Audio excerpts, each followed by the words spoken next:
11 trials pulled together discovered that a single spoonful of vinegar consumed with a meal reduced the blood sugar spike that followed by a measurable amount.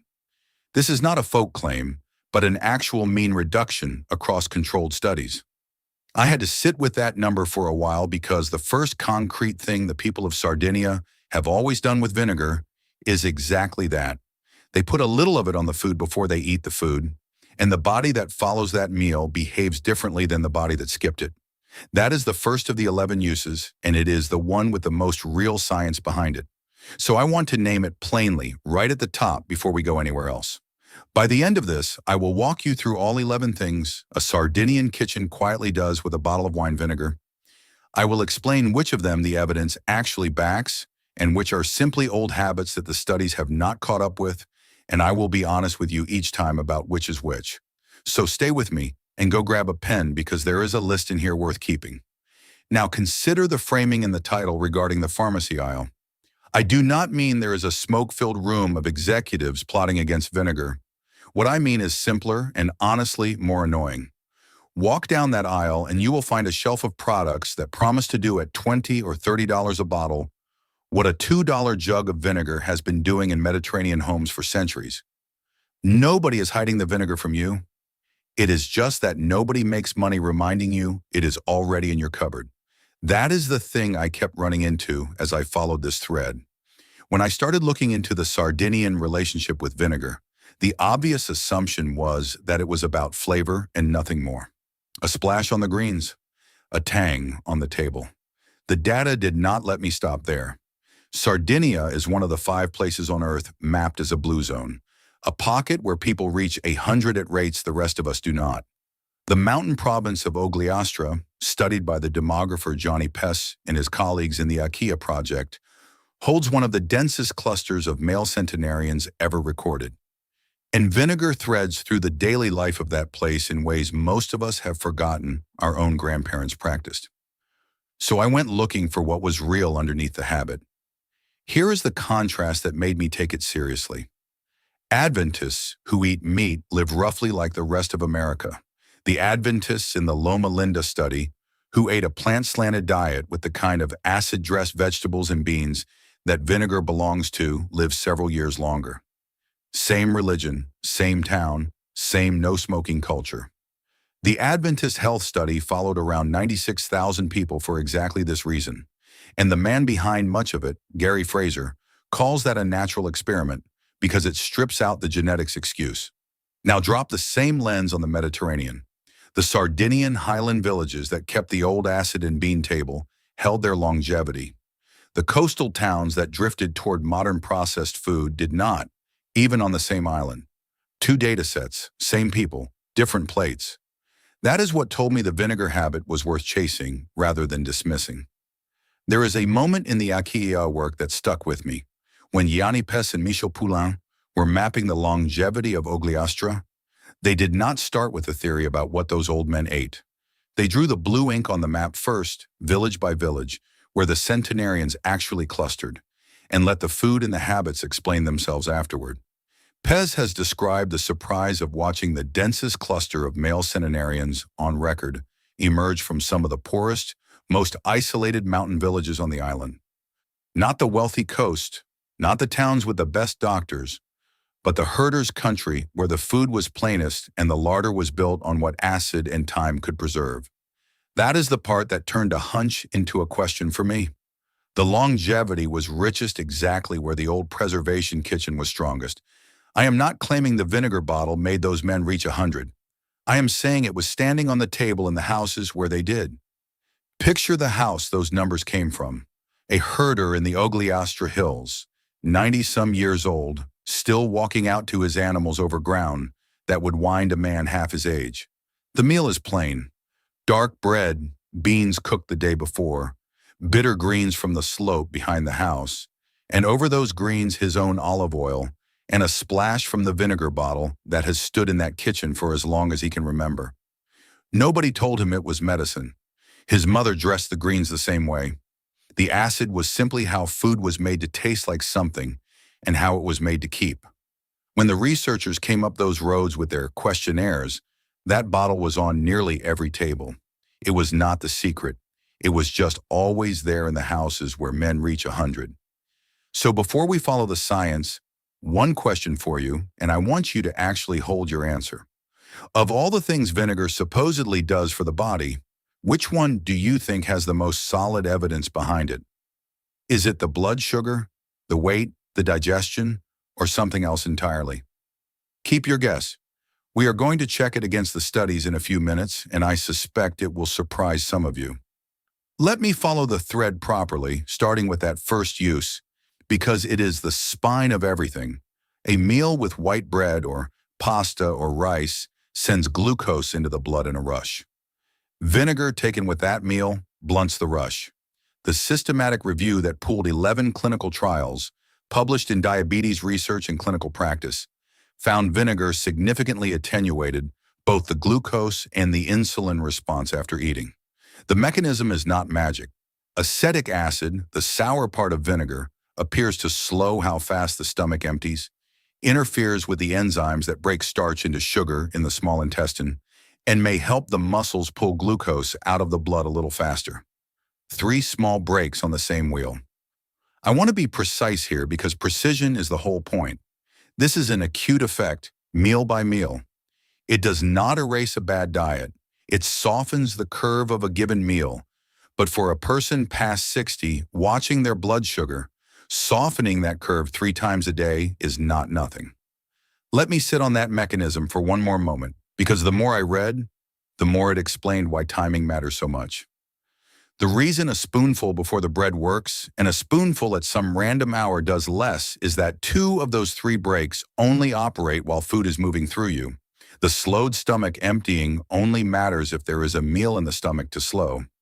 The enzyme interference in the small intestine only matters if there is starch arriving to be broken down. So the vinegar is not a pill you take and forget. It is a partner to the meal, and it has to arrive with the meal or just before it.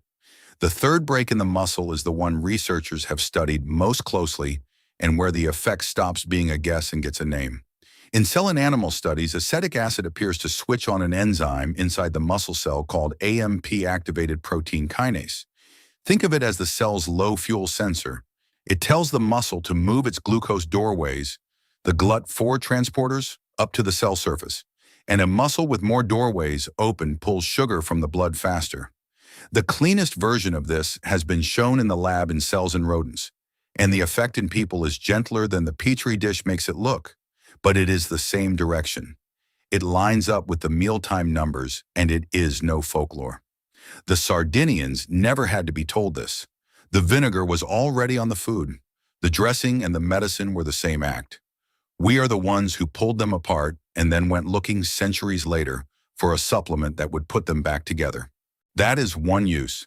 The second is its quieter cousin, and the evidence here got better very recently, which matters. A 2025 systematic review and dose-response meta-analysis in Frontiers in Nutrition looks specifically at apple cider vinegar in people with type 2 diabetes. 7 controlled trials searched through late 2024. So this is current work. They found vinegar significantly lowered fasting blood sugar, the morning baseline number, with a roughly linear relationship to the dose. Now, here is where I have to be the honest investigator, because the same body of research is mixed on the longer markers.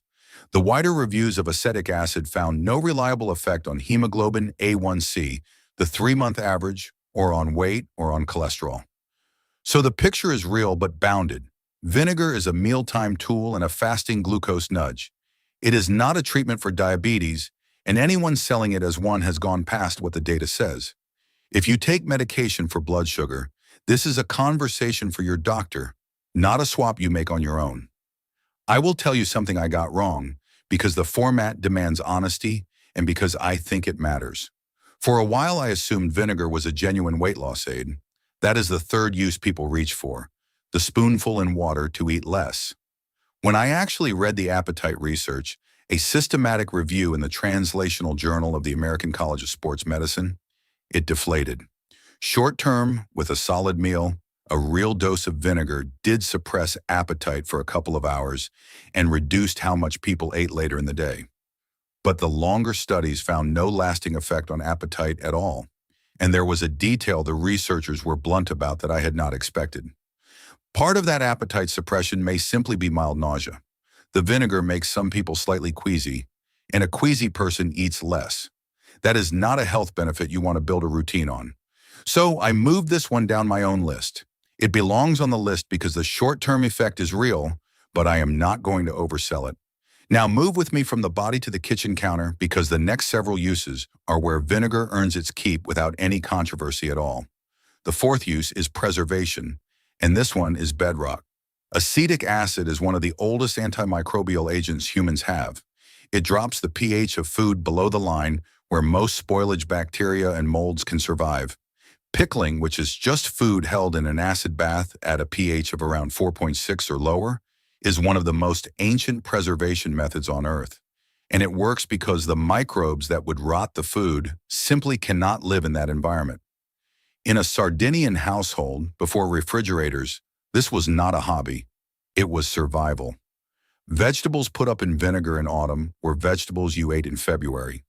The fifth use is the one that surprised me most, and it is specific to that island. There is a traditional Sardinian cured sausage where the pork, before it is aged, is washed in wine and vinegar and then hung for at least 20 days. I read that and I thought, that is not seasoning. That is food safety. The vinegar wash lowers the surface bacteria on the meat before the long aging begins, which is precisely what you would want when you are curing pork in a farmhouse with no cold chain. The old shepherds did not know the word antimicrobial. They knew the meat washed in vinegar did not turn. The knowledge was real even when the vocabulary was not. Harvard's nutrition group, when they reviewed vinegar, put acetic acid squarely in the family of effective natural food preservatives, which is the modern paper confirming the farmhouse practice. I want you to do something small while we are here because it makes the next part land. Go to your own kitchen, in your head or on your feet, and find the vinegar. Most homes have a bottle pushed to the back of a shelf, half forgotten, bought for a recipe years ago. Look at how cheap it was. Now hold that next to the row of preservation, sprays, and antibacterial wipes and pickling kits you have paid for over the decades. The bottle in the back did most of what those did, and it did it for the price of a coffee. That is the whole quiet argument of this video in one cupboard. Keep the bottle in mind. We are going to keep finding new jobs for it. The sixth use carries the same logic into the present, and here I need to add a careful line. Sardinians rinse their produce, and a vinegar rinse does reduce the microbial load on the surface of fruits and vegetables. That part is true, but I checked what food safety authorities actually recommend. And the honest answer is that the most effective rinse for everyday produce is still clean, running water. A vinegar rinse can complement that. It does not replace it. So I will hand you this one as real, but modest. If you like the habit, keep it. Just do not think it is a magic wash that makes washing unnecessary. Let me change the angle for a moment, from preservation back to the plate, because the seventh use is the most Mediterranean of all, and it ties back to the longevity data. In the Sardinian kitchen, vinegar is the dressing that makes vegetables and beans the center of the meal rather than the side. A handful of bitter greens, a pour of olive oil, a splash of wine vinegar, and suddenly the thing on the plate that lives the longest is the thing you reach for first. This is indirect, and I want to be clear that it is indirect. The vinegar is not the medicine here. The vegetables and the legumes are. But the acid is what makes the healthy food taste like something you want to eat every single day for 90 years. That is not a small role. A diet you abandon helps nobody. The dressing that keeps you coming back to the beans is doing quiet, real work. And the beans are the eighth use, because in that kitchen, the vinegar goes on to the legumes themselves. There is a long folk belief across the Mediterranean that a little acid on a pot of beans or lentils makes them sit easier in the stomach. I went looking for the hard study on this, and I have to tell you the truth. The direct clinical evidence is thin.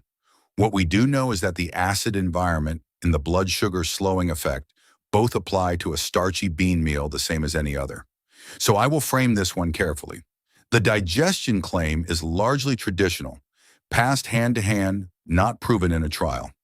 The blood sugar effect on the beans is real. I would rather tell you exactly where the line sits than blur it. We are leaving the food now. The ninth use steps out of the body entirely into the house itself. Vinegar is a real cleaner. That same acetic acid that preserves food disrupts the metabolism of many bacteria and yeasts on a surface, which is why a Sardinian grandmother wiped her counters and her windows with diluted vinegar long before there was a spray bottle under every American sink. Here is my honest caveat, because I'm not going to let folk enthusiasm run past the science. Vinegar is a good general-purpose cleaner.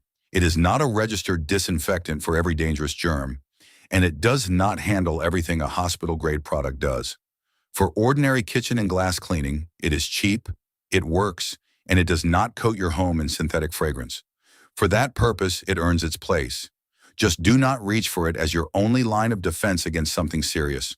Hold that distinction, because the last two uses are where I have to be the most careful with you. And I would rather be careful than popular. The 10th use is the hair and scalp rinse.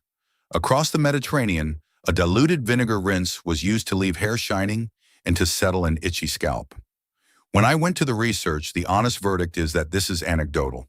There is no solid clinical trial showing apple cider vinegar fixes dandruff or grows hair. People report that it helps and the mild acidity is plausible, but plausible and proven are not the same word, and I promised you I would not blur them. So this one is tradition, offered as tradition. The 11th use is the household folk remedy, the catch-all, a gargle for a scratchy throat, a dab on a sunburn, a splash on tired skin. This is the oldest use of all and the weakest in evidence. The reviews are consistent. The skin and throat claims are anecdotal, carried by generations of grandmothers and not by clinical trials. I am putting it on the list because it is genuinely part of the tradition and because you deserve the complete picture of what that bottle did in that house. But I am putting it last, and I am labeling it clearly because the honest place for it is the bottom of the list, not the top. Now, the safety conversation, because I would be failing you to leave it out. Vinegar is acid, and acid deserves respect. Always dilute it. A spoonful in a glass of water or onto food, never a swig from the bottle. The acid can wear at tooth enamel over time, and this is not a vague worry. The research is specific about it. Vinegar sits at a pH of around 3, low enough to pull minerals out of enamel. And one controlled 8-week study found erosive wear climbing in the group that took it neat. The worst-case habit, the one a 2025 review flagged plainly, is the morning shot of straight vinegar on an empty stomach with no food to buffer the acid against your teeth. That is exactly the routine the wellness videos sell, and it is the one I would steer you away from. So sip it diluted in a glass of water, take it with the meal the way the Sardinians did, and rinse with plain water afterward. If you have reflux or a sensitive stomach, vinegar can make it worse, not better, and you should go gently or skip it. And if you take medication, especially for blood sugar or for the heart or anything that affects your potassium, talk to your doctor before you make vinegar a daily habit, because the blood sugar effect is real enough to matter alongside a drug. This is the unglamorous part, and it is the part that keeps the useful thing useful. If you want the version of this that does not require you to read a single clinical trial to use it, the Sardinian table translated into a 90-day plan with the acid-dressed vegetables, the bean meals, the daily rhythm, and 30 everyday recipes built around exactly this kind of food. That is what the Blue Zone Body Reset is, the whole printable system plus the cookbook in one place. The link is in the description below if that is something you want. I built it for the person who is tired of diets that quit working after 60 and wants the everyday habits instead of the theory. One more question for you before I recap, and this one is the practical one, the one that decides whether any of this leaves your screen and reaches your table. Of the 5 uses I told you the science actually stands behind, the spoonful before a starchy meal, the produce put up for winter, the vinegar wash on meat, the cheap counter cleaner, and the dressing that makes vegetables the center of the plate. Which single one could you start this week? Not someday. This week, pick the one. For most people watching, the easiest is the first. The spoonful of wine vinegar stirred into a glass of water and sipped just before the bread or the pasta arrives. It costs nothing. It changes nothing about the meal you are already going to eat. and it is the use with the most evidence under it. If you only take one thing from 20 minutes with me, take that one. So let me put the answer to the question I asked you back at the start. Of all 11 uses, the one with the most solid evidence is the very first one, the spoonful with the meal that blunts the blood sugar spike. If that was your guess, you read the science the way the researchers do. The weight loss use is real but short-lived and partly nausea. The preservation, the cured meat wash, the cleaning, all real and unglamorous. And the hair, the skin, the throat, tradition, honestly labeled, sitting at the bottom where they belong. Here is the whole thing again. Clean so you can keep it.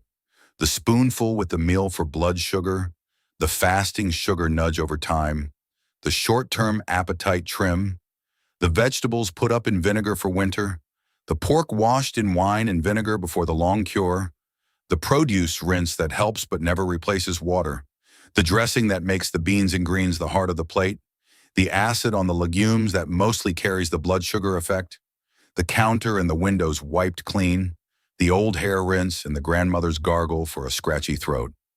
5 of those the science stands firmly behind. The rest are tradition, and I told you which were which. Take a picture of this screen if you want to keep the list close, because I am not going to read it back a third time. I am genuinely curious about one thing, and I'm going to leave it open because the studies leave it open too. For those of you who have used vinegar at the table for years, did the difference ever show up somewhere you could actually measure it? In your morning blood sugar number? In how a heavy meal sat with you? Or in nothing at all that you could name? Tell me below. I read the answers, and on this question, the lived experience is genuinely ahead of the trials. If this exploration of the humble vinegar bottle changed how you look at the simple staples in your pantry, please subscribe and like the channel. We are dedicated to uncovering the history and science that often gets buried under modern marketing. Let's cultivate a healthier future together. The next treasure of ancient wisdom and modern evidence will be revealed soon.